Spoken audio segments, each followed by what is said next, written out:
Right, this is a chat I couldn't resist because when we were filming the Anglo Caledonian at the weekend, this man, my good friend Tim Rodgers, came past us and they gave him a wrong stage time and it looked like he was miles ahead of all the other crews. And then they corrected the stage time and it turned out he was miles ahead of the other crews in the snow.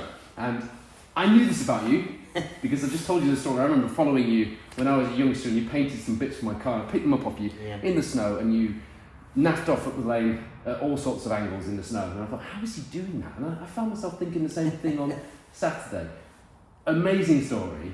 It was wicked for us, seeing it happen and covering it and seeing the excitement of people from home to see a Fiesta ST leading a national rally. It must have been pretty exciting for you as well in the car. I think there was more excitement out of the car than in because we didn't really know what the situation was, if honesty. We went through the first stage and everybody who was there knows how rough it was, and we set off and I put MRF tyres on. I've not done a rally for 8 years in the forest, so I've not used MRF tyres. I've promoted them before with the ST trophy. Okay.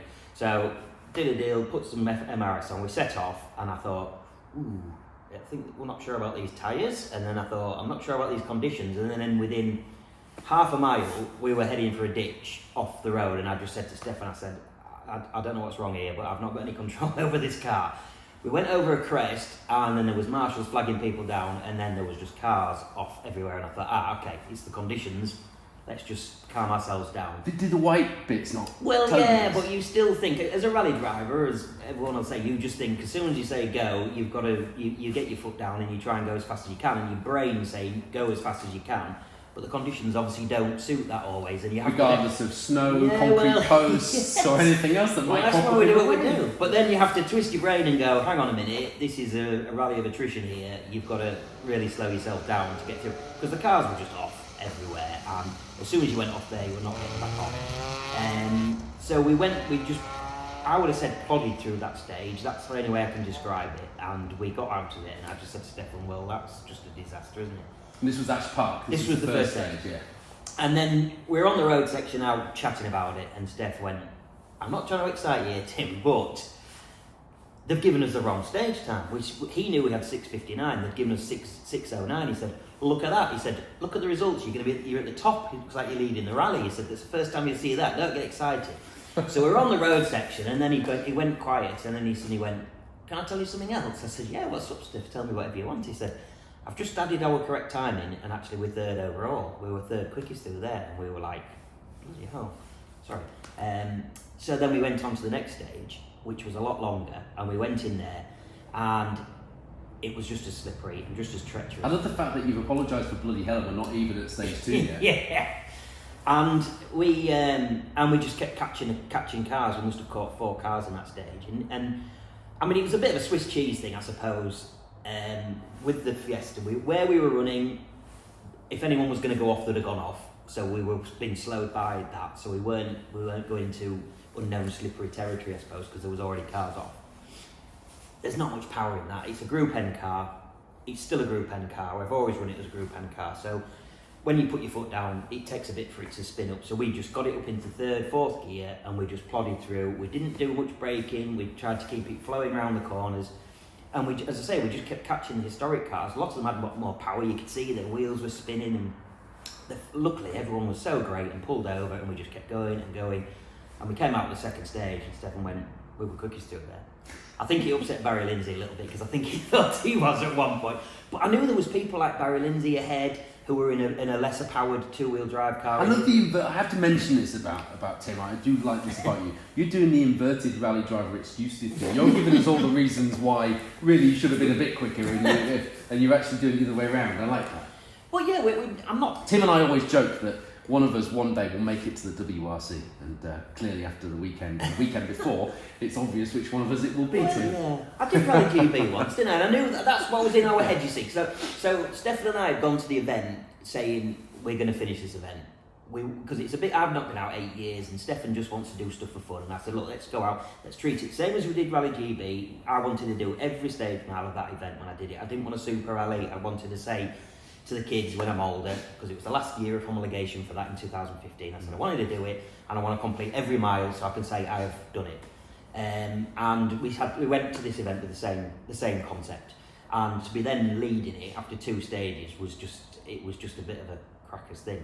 Everyone suspected we had snow tyres. We didn't. We were just running some MRF softs, which it turned out worked very well in the snow for us. I spoke to people, I'm going to mention no names, but they will know who they are now, who said, don't ask me about that bloody Fiesta.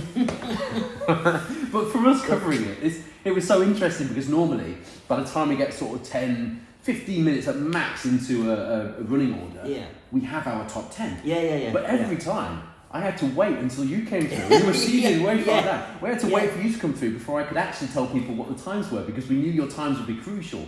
Yeah, and that was interesting for us. And it just made such a great story. Although I did spend the entire day quoting the state time that you had that was actually wrong. Yeah, so I gave you a much bigger lead than that. I must admit. It was only in the hot tub with `𝑬𝑵𝑵𝑬 where we realised the times had been corrected. If I'd got 6:09, that would have been a very impressive time. I would have taken that one to my grave. But I think, as I say, it was a little bit of Swiss cheese. All the holes lined up for us because initially it was reverse seeding. So I suspect we would have been in a ditch if that had been the case, because initially I thought, oh great, reverse seeding, we were at 44. We haven't been out for ages, so it was a reasonable seeding. Drive cars were sweeping for you. So we thought of reverse seeding would be great, but then when the snow came and they went, oh, we're putting the 4-wheel drive cars in first, and I thought, God, I'm going to be further back. This is a disaster. But as it turned out, it wasn't 4-wheel drive cars. It was a great decision by the organisers. And they were literally ploughing that first road in Persia. Alan and Jane came through in the Hyundai, and the timesheets won't tell the full story. They were literally a snowplow, but that doesn't matter for the poetry and the story that we all told about it. And you know what? The guys in the 4-wheel drive cars thought it was wonderful as well, because they've been where you are and you've been where they are. Yeah. Scott Cosworth back in the day, wasn't it? I've been out of rallying for so long. We've had all sorts. I mean, we've. Can I tell the story? I know you like telling it, but let me tell the story. You bought an Evo. Just before you do that, do you like petticoats, Paul? Because I've got some. What's a petticoat? Have some little cookies while we're talking. There's some petticoats. I offered you a McDonald's. I know. Tim was being polite, and I thought he was just on a rally car diet. Now he's on his way to, works rally driving and all that. Come on, what we're talking about? You bought a brand new Mitsubishi Evo 8 from Hull Mitsubishi. Yes. Sorry if you were the person who sold this car afterwards. Did the Beaver Road Rally in it? Well, and we've all seen how you drive a rally car now, although I'm not one to talk after Cadwell last weekend. And then you took it back. Yes. I kept it a year. It was. I was seeing a girl at the time, and so there's always a girl. Yeah, there is. Yeah, I know. And I said, there's always a girl. So I said, do you want to go away for the weekend to Lake District? And she thought I was being romantic. I just needed to put miles on this Evo before I did Beaver Road Rally. Amazing. So we could actually give it its full beans. But I think that's romance. Yeah, it was good. And then we kept that a year, and then that went back. But that was funny road rally days. And then I think we did it a pro time. And then I was friends with Andy and Dan, my friends, and they were like saying, oh, you just buy a fancy car to do a road rally. So I said, okay then. So the following year, they said, right, you've got £500 budget and 2-wheel drive. So we scoured, there wasn't really the internet then. That's so good, my memory is. What was it? My Polo. No. Well, when did that happen? That was after that, so it got even better than that. The memory's not bad. Yeah, not bad. So I bought a Nissan Sunny, a damaged Nissan Sunny GTI, not a GTI-R, GTI, from down south somewhere, got that back up, bought another one to repair it. We went and did well in the events. And the following year, they went, right, you can't even have 2 litres. So luckily, Becky had her little X-Challenge Polo, which the only awkward thing was left-hand drive. So we were doing a road rally and left-hand drive, so of course all the marshals were at this window. So every time we came into a control, we put the indicator on, meaning go that way. I'm driving up the grass verge with my side, so they knew that they were coming to that. But no, they kept coming to me and the other side. So it held us up a bit, but I think we still won the event. I watched that one. I was sat on Ken Sturdy's wall at the end of his house. Drive like Ken Sturdy. Yeah. Watching you come through in that Polo. That's my first actual road rally experience. As an adult. Yeah. Watching a rally was you doing that, and then I ended up doing it as a result. It was inspired with some of. But stage rallies we're good. Hang on. We haven't done this properly. Go back to the moment, because you're very modest with all this stuff and very measured with it. But just go back to that moment when you're driving after stage 2, you realise you're actually credibly leading a national rally, the biggest rally there is in the UK this year. Yeah. There must have been a little bit of that little boy inside you that wanted to do this years ago, that thought, that's one that I'm hang on to. It was nice. We've done the BRC challenge in the Fiesta back in whenever it was 2013-14, and it was an underpowered car. We were against Richard Sykes and the C2R2s and things like that, and there was a couple of Scottish lads. I forget their names. Please apologise. In the 205 GTI fast lad. Yeah. And we went to Scotland, and we were getting staged. We were staged, winner in a couple of the events, but not leading the event overall. Track rod on the night stages, we were second overall on the evening on BRC challenge, because I knew that I'm all right in the night from the road rally days. The night doesn't bother me. So we'd had those sort of bits up at the top, but to actually be in a big event with your R5 cars and your big things like that and all the big historic stuff, and then we were at the top. It was a little bit embarrassing, if I'm honest with you. It was not. I didn't come out walking around with a pair of big Buster gonads. I was quite embarrassed to be walking back at H&H to go and get a coffee when we got back to service. I was carrying your balls for you. We were there behind with a wheelbarrow. On the live stream. That's my mate. I know him. But so it was quite odd, but I obviously knew it wasn't going to last, because as soon as the conditions, and then we went back after service, and again, I'm making excuses, I guess, really, but the fog came down, and I'd seen the fog coming down, the mist, and I said, Stefan, that's not going to be nice. Again, we've got a bit then, I'm saying this, I'm assuming, I don't exactly know, but the front runners would have gone through duskish without lights. You got the better conditions earlier in the day. Then I went through in the fog, in the dark, and you couldn't use your spot lamps, not a chance. Even your dip beam was hard, and it was all of you trying to flick between beam, and that was just like, I was saying, Stefan, I kept saying, you'll hear it on the car, I kept saying, I can't see, and he was like, well, I'm bloody sat on your I can see over the dash. And I was driving, and you just, it's so, everyone will know it's so straining on your brain. And I knew at that point we were hemorrhaging time, but I mean, we only dropped to 6, and I think that's pretty respectful still, I suppose. And then we went into Sunday, which I was looking forward to Scotland always, because I like it up there. I don't know why. I have ended up in hospital from Scotland doing the Scottish Rally once, and the staff at Dumfries Hospital are very nice, but they cut my race suit off, which was very happy. But I know the stages suit that car, because they're quite flowing, especially. And you would have taken it if somebody said before the event you're going to day 2 in 6th overall. Oh God, yeah. I'd have snapped the hand off for it. I'd have snapped a petticoat off for it. But you haven't snapped a petticoat off yet. I know, because I'm talking, I can't eat. They'll be even softer by the time you eat one. Are they soft? Oh, a little bit. I mean, I don't want to look ungrateful. You kept the rally car muddy for me. Yeah, well, that's it. And so we went into there, then we did the first stage, and it was, as I said, it was back to a proper rally where you could get your foot in, and it was just a bit slurpy. So again, I was getting to know the tyres again, never used them, everything seemed great. And then the second stage, we were just going on a cut on a left 4 or 5, whatever. Just before or after you passed Brady in the Porsche? This is before, because this is what caused it. And we got puncture. We went in, I could see this big rock, and I just thought, I can't do anything about that. And we hit it, and I thought, fingers crossed.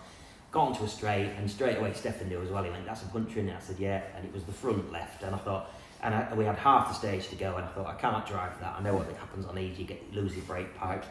So we stopped and changed it. Well, I'm 53, and I think Steph's the same age as me, so it wasn't exactly an F1 pit stop. Rally driver excuses coming in right now. So we jumped out, and there was 2 spectators there, and they enjoyed watching us change the wheel. They didn't want to get their hands dirty. It was only when the car started rolling off the jack that they actually held the car a little bit. So we got that changed, and of course... Be grateful for small mercies, Tim. Yeah, and of course then it's everything, you've got to have all your safety stuff back on, so that takes a minute or 2. And we set off, and then we caught the Porsche, I don't know who it was, nice chap in the Porsche. James Rader. Yeah. And we caught him, and he didn't see us straight away, and so we sat behind him for a bit, and then when he did see us, he pulled over straight away, and we got going again. So I think we dropped about 4 and a bit minutes in there, if you look at our times. So that just dropped us down the field. But again, we were just going for the finish, so even that didn't really upset me, and I just thought, we've had our moment yesterday. And we slowly worked our way back up to probably 11th, I think, something like that. Stefan kept saying, we're taking time out the car in front, we're taking some time. Had Malcolm called yet? Malcolm, no, because he was in Japan and the time difference. Right, okay. I think he was there. That's my excuse, I think, because the time difference. And then we went into the second to last stage after service. The Scottish guys had dropped out then because they'd finished their event, and everything was going to great, and I said to Stefan, I said, right, we're just driving for a finish now. We've had a great event. I'm enjoying the night because we're back in the dark, have the lamps all set up. And went off the start line, and it's a Group N car, so it doesn't do much off the start line. And I always say, if your wheels are spinning, you're going nowhere. Because I always sit behind these escorts and they look great, and the stones are flying everywhere, but they're still sat there and going nowhere. So I always try and gently go off the line and then feed the power in. And boom, we snapped a shaft. And we've had this car 14 years, and I've only ever snapped a shaft once when we were messing around on a corporate day, trying to show off.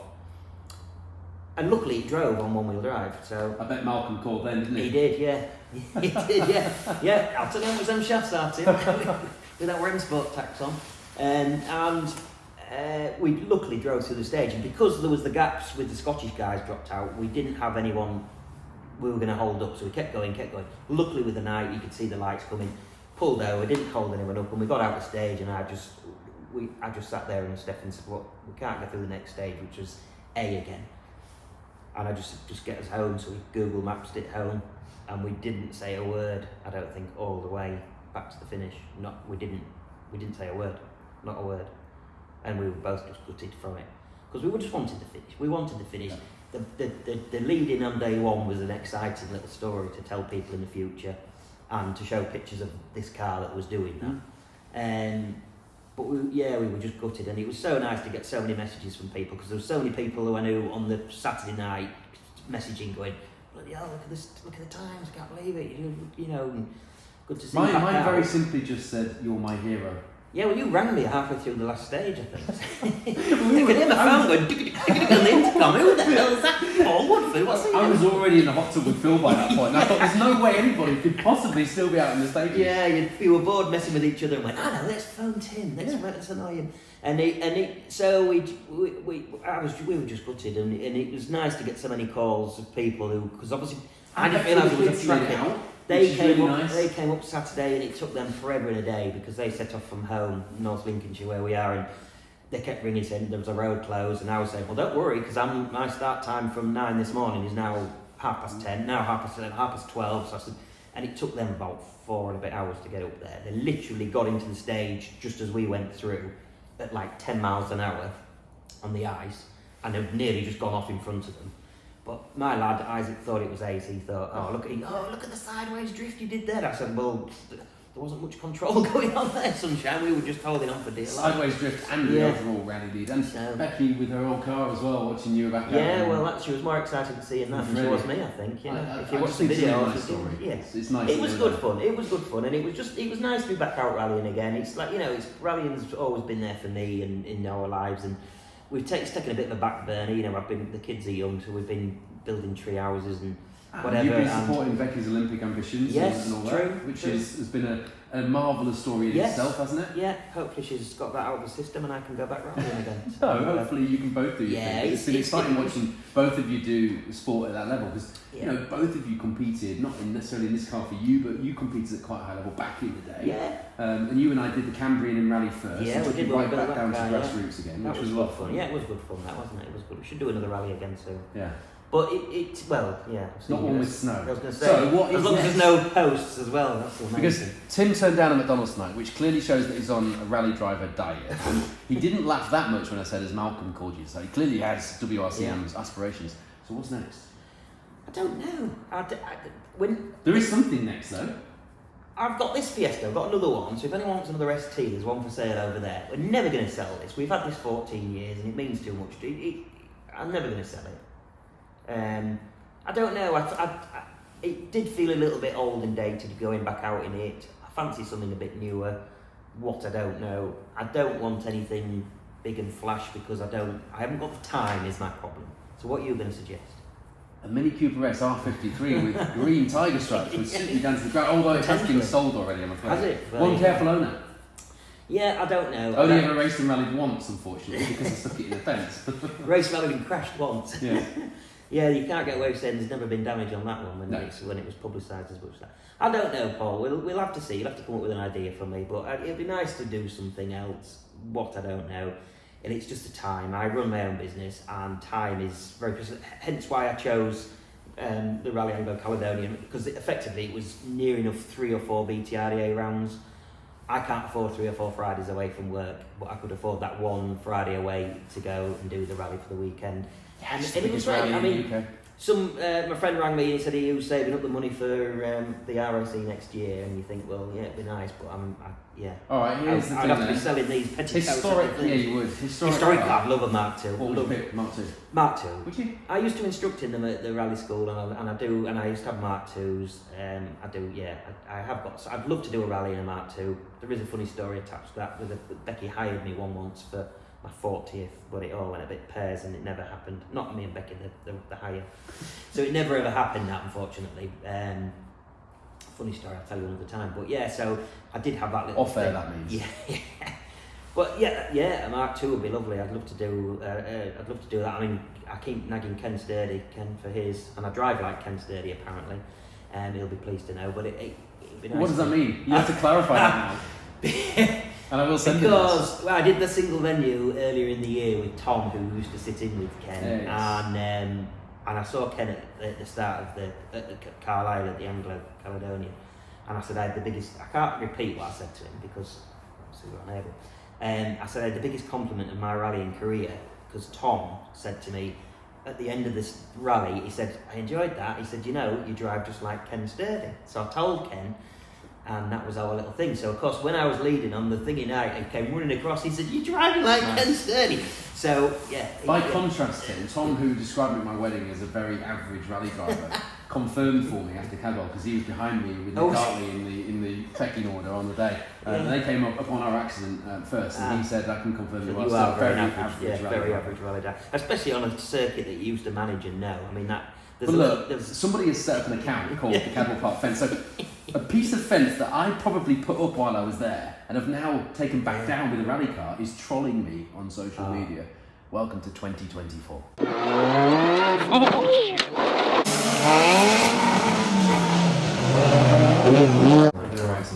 on then. We've got room for a heart, so it's going to look a lot like a bum. Yeah. There you go. A little bit down. Yeah. That's some shortcut. I'm gonna cheers, hang on. Cheers. TV.